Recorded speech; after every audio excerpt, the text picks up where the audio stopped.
ina nan kan bakana na kwangilar da na bayar duk wanda ya cika wannan sharadin na rantsa da Allah sai na bashi wannan kuɗin ba gudu ba ja da baya da gaske muke ba ku kananan yan iska ne na farko kenan na biyu waɗanda suke ganin cewa in an yanko kansa an kashe shi arewa za ta watse yo kai kake son arewa sai ta zauna lafiya in dai akan zagin annabi ne mu ba mu da asara mu yanko kan wannan faston bayan an yanko kan tsinan ne arewa ta watse wallahi ba mu asara ba kai ba wai arewa ba wallahi ba mu asara ba akan kare mutuncin annabi duniya ta tashi mu ba mu asara ba kai ne asararre baka san inda ka nufa ba mu muna jin a ranmu mu je gaban Allah ga wani ya ci mutuncin annabi mun samu damar yanko kansa ba mu yanko ba mu san me zamu gaya wa Allah ba amma mu yanko kan wanda ya zagi annabi duniya ta tashi a kashe mu ya zama ba mu da rai mu je gaban Allah mu tashi gaban sa. Wednesday, April 15 is today, 2026. How many of you remember the video of this northern Islamic cleric who placed 1 million bounty on a pastor, accusing him of insulting Holy Prophet Muhammad? Now, he come out again, that was yesterday, and he said that there is nothing on earth that will make him to withdraw what he said, that instead of him to withdraw what he said, he will even add another money to it, that he need the head of this pastor. Anyway, remember the video I posted before when he was condemned for the beheading of a pastor?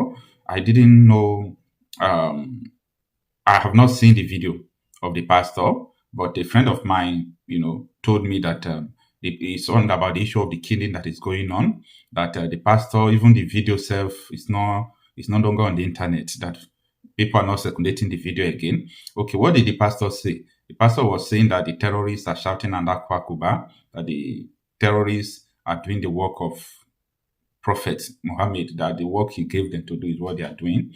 Anyway, in a so-called secular country like Nigeria, this is not supposed to be even a crime or something someone will come out to say he need the head of the person that made that statement. Like, if you insist that what he said is wrong, that maybe it hurts you or it hurts your faith, you go to court.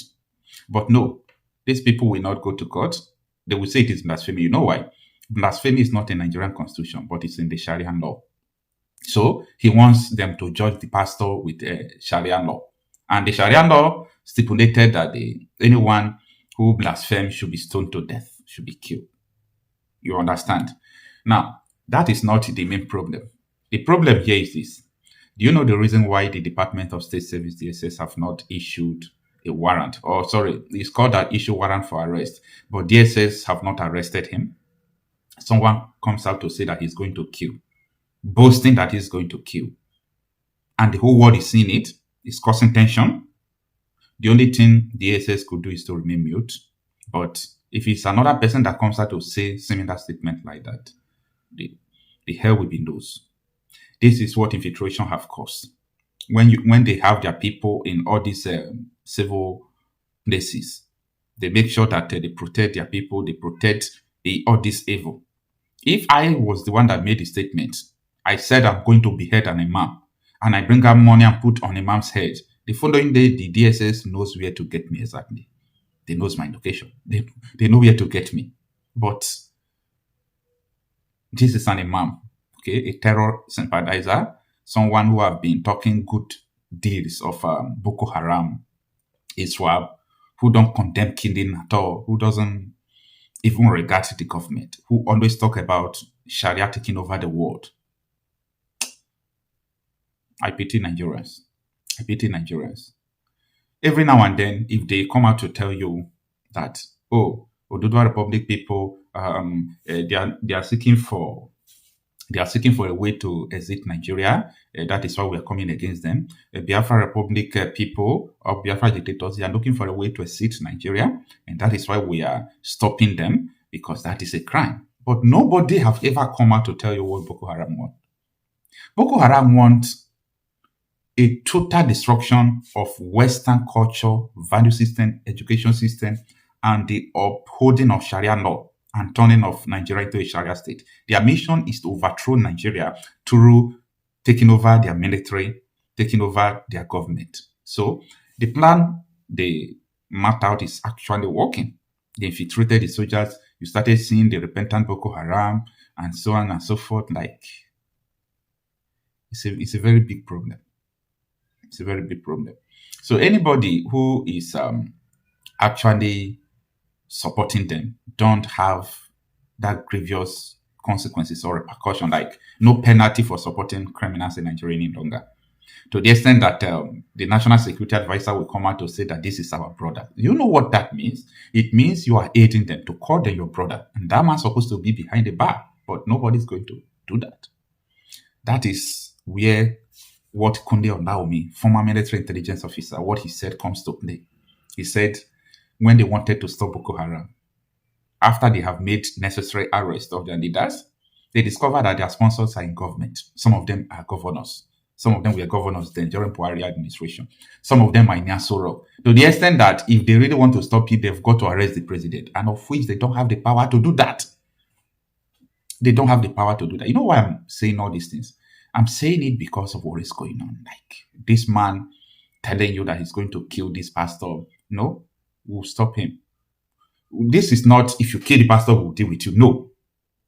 Since this man have come out now to say that he will not go back to that statement, and no government, no security agencies arrested him or questioned him or invited him, nothing whatsoever, we are not going to wait until he is executed. Gone are those days where you will come out and say, oh, we are going to do this thing, we are going to do this thing, and people will stand and say, if you do it, we'll deal with you. Once you do it, we'll do it back. No.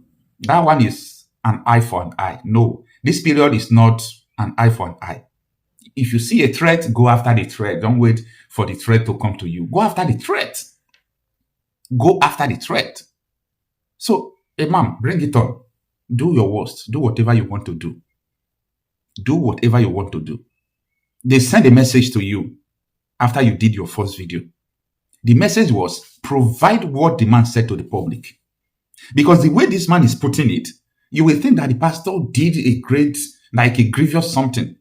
Like the pastor killed his daughter. The pastor did this. The pastor, you will think that what the pastor did is forbidding something.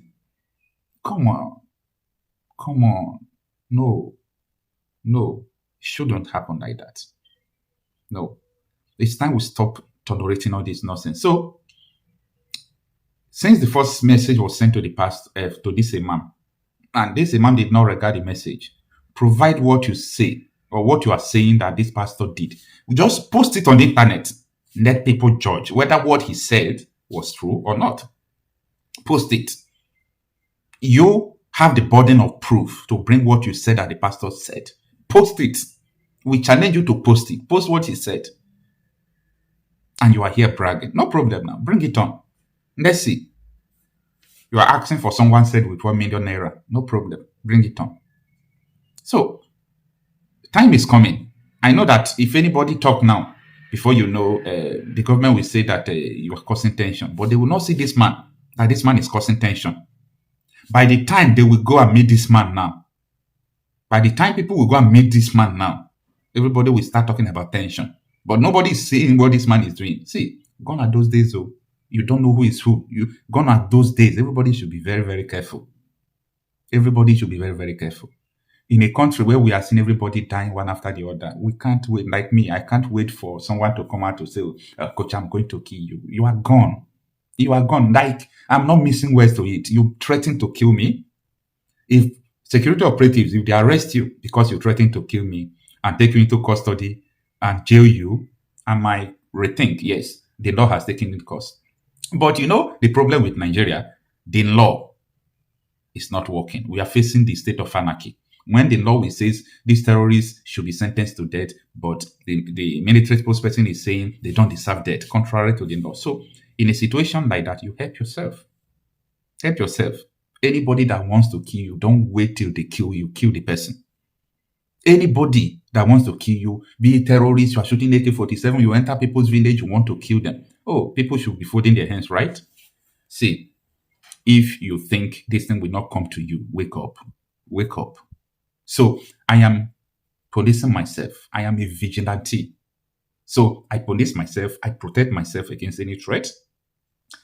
When I see you that you threaten my life to kill me, the first thing I do is to draw the attention of the security agencies to it. There is why. I will draw the attention of security operatives to it, like what we have done regarding this imam issue. The attention of the security operatives have been drawn to it. No arrests have been made. No problem. Let the imam bring it on. Okay? Yeah, no problem. Let it bring it on.